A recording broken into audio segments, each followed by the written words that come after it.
For those of you who have been with me since day one, or for those of you who have sorted my videos from oldest to newest uploads, you may be aware that my first ever video was none other than my top 6 archetypes that I would like to see receive a Link monster in the next Link Vrains pack. Well, since the upload of that video, Link Vrains Pack 3 has officially been announced as actually releasing.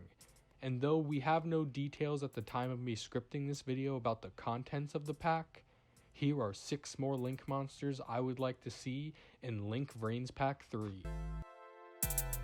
Just like with my previous video, this list will be alternating between 2 types of Link monsters I've noticed that have been released in the first 2 Link Vrains packs. The 2 types are Link monsters who directly support their own archetypes specifically, and Link monsters who generically support a strategy based on their archetype, but are more generic in the sense that they can be played, often sometimes better, in other archetypes decks to great effect. Starting it off at number 6, I have a semi-generic card known as Grandpa Hunter. This Link 2 Hunter monster is a light thunder type with 2000 attack and bottom left and bottom center arrows. Requiring 2 normal summoned or set monsters with the same level, type, and attribute, this guy lets you add 1 level 4 or lower monster from your graveyard to your hand, and then lets you add 2 more monsters with different names from your deck to your hand with the same level, type, and attribute as the added monster from your graveyard. You can discard 1 level 4 monster from your hand to the grave, and then you can activate one of the following effects. You gain an additional normal summon this turn, or you can add 1 spirit converter from your deck to your hand. This would all be hard once per turn, of course. Though this sounds broken, I feel the only decks to truly be able to use this naturally are of course Hunters and Yosenjus, but other archetypes that run monsters of the same level, type, and attribute are of course also able to use this to a lesser degree. Stun decks such as Rock Stun may be able to use this as well, but for the most part, I gave it the restrictions it has so it can't create crazy hand advantage or anything, since it does let you search out 2 cards from the deck. Ultimately, this Link is basically a hand version of Ties of the Brethren. Number 5 presents us with the first archetype-specific Link on this list, which is Chronomaly Runic Charm. This Link 2 light rock monster with bottom left and right arrows requires 2 Chronomaly monsters as material. When it's summoned, you can send 1 Chronomaly monster from your hand to the grave in order to special summon out 2 Chronomaly monsters from your deck onto the field. Then, you can choose a level from 3 to 6 and all Chronomaly monsters on your side of the field become that level, and all monsters your opponent controls lose attack equal to the combined levels of all Chronomaly monsters you control, times 200. You cannot special summon from the extra deck for the rest of the turn after you use that effect, except to special summon out Chronomaly monsters. This would all be hard once per turn effects. This is just a personal wish for myself in order to get out Machu Mech faster in my Chronomaly OTK build, while staying true to their overall theme of Xyz summoning. The attack decrease was just a little thing since Machu Mech's effect can still go off from that, even if it isn't for an OTK. Number 4 on my list, and the second somewhat generic Link that I want to see, is Gishki Tsunami Nur. This will be a Link 2 with up and down arrows and require 2 effect monsters as materials. The effect I would give it is you can shuffle 1 ritual monster from your graveyard into the deck in order to draw a card and add 1 ritual spell card from your deck to your hand. Or, you can activate its second effect instead, which you can send 1 ritual spell from your hand to the grave in order to add 1 ritual monster to your hand, and if it was a fish, sea serpent, or aqua monster, you can draw a card. All of these effects would be hard once per turns, of course. This is kind of like a way to dig deeper into any ritual deck by getting rid of what you don't want for something you do, and the added draws are to speed up ritual decks a little more. I added the last clause that made it type specific that drew a card, so that way Gishkis could use this a little more and Nekroz are able to use it a little less. Number 3 on this list is the archetype specific Link I would make for Ancient Gears. Because of the hit to terraforming and metaverse, An issue with them now is to get Gear Town on the field in time to pop with Catapult and start plays that way. Though I am not an expert, I would make an Ancient Gear Link 1 with the bottom arrow requiring one Ancient Gear monster as a material that upon being Link summoned, adds a field spell card from your deck to your hand. It can then add one Ancient Gear monster from your deck to your hand, and if you do, you must destroy one card on the field.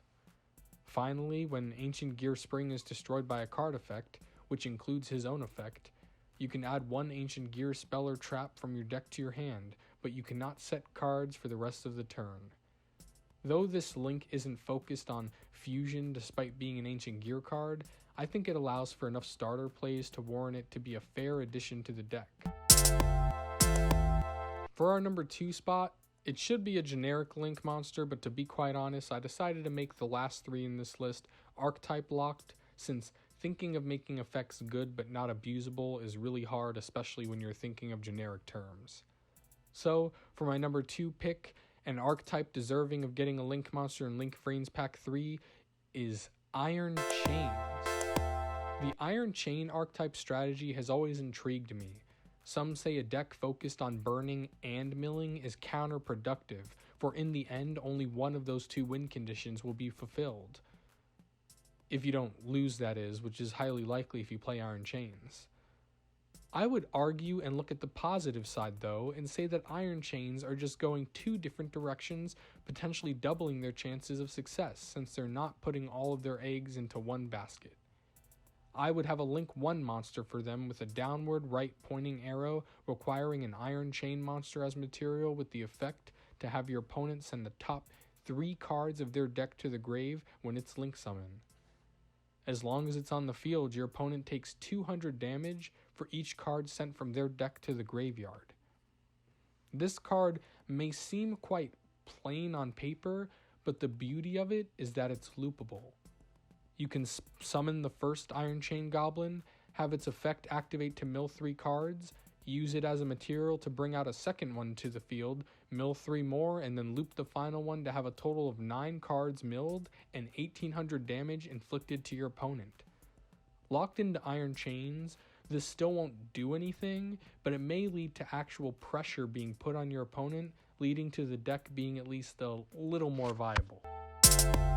For my number 1 spot, I was inspired by the Phantom Knights of Rusty Bardish. This guy helped his own archetype in a multitude of ways and was therefore a very powerful piece of the deck. So much so, in fact, that he became a powerful piece in decks not running purely Phantom Knights, resulting in his banning in the TCG. For the support that I want for Fluffles, I look towards much more archetype-specific effects that do a lot of good within the deck, but aren't abusable outside of the Fluffle strategy.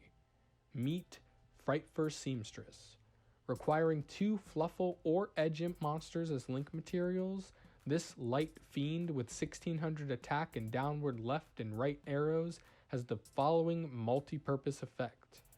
Once per turn, you contribute 1 Edge Imp or Fluffle she points to in order to activate one of the following effects depending on the monster tributed.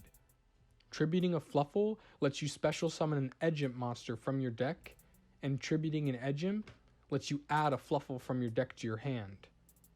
She then has a second effect that once per turn, you can search your deck and add to your hand 1 Frightfur spell or trap, and if you do, destroy 1 Frightfur, Fluffle, or Edge Imp monster you control.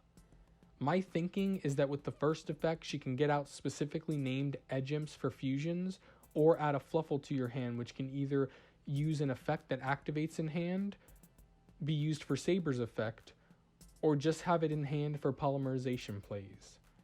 The second effect is basically a Frightfur Patchwork Searcher, but can also search other notable cards such as Frightfur Reborn, among others. The way the wording is, she can destroy herself for this search, meaning you can utilize her arrows to get 2 fusions into your main monster zones and then destroy her to open up a 3rd spot for a fusion. I am tired of running Lamb for Linkus in my Fluffle deck, and I think this would be a good addition that would definitely make the deck just that much better. Thank you so much for watching, guys. I don't make custom cards too often, Actually, I don't make them at all outside of this series. But the two biggest things I try to keep in mind, especially for these cards whose purpose is to rejuvenate decks who have had a hard time in Master Rule 4, are 1, the effects have to be strong enough to affect the entire deck they're used in, and 2, they have to be beatable and they can't make you auto-win.